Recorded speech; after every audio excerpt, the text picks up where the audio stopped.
Fambola eto zaho, fambola eto zaho, fambola eto zaho, fambola eto zaho.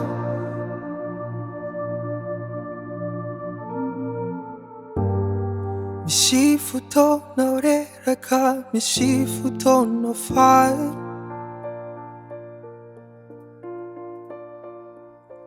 Fizany akory tsy midika hoe tsy ary nindray.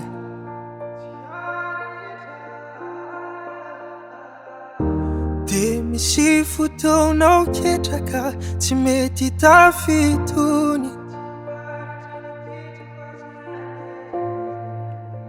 Fa tsy mamaritra ny abitsoko hoe tsy tsikitsony. Fa na zany na tsy zany fa mbola eto zaho, mbola mijoro tsara na somary feno ratra.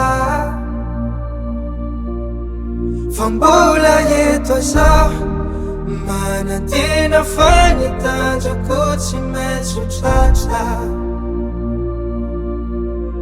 Fa mbola eto zaho, mbola mijoro tsara na somary feno ratra. Fa mbola eto zaho, manantena fanitanjako tsy maintsy tratra. Tsy izay ndotra intsony aho, fa leoko mihitsy aloha miaina.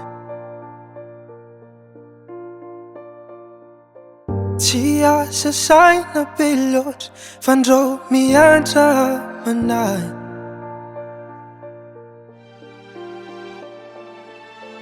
Oreseko amintsika reo ady tsaina tsy olana.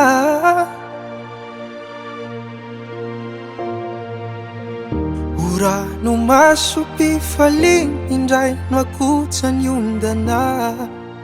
Fa na zany na tsy zany fa mbola eto zaho, mbola mijoro tsara na somary feno ratra. Fa mbola eto zaho, manantena fanitanjako tsy maintsy tratra.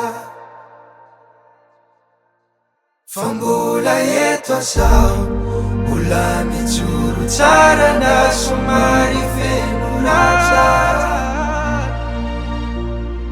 Fa mbola eto zaho, manantena fanitanjako tsy maintsy tratra. Davalt Record.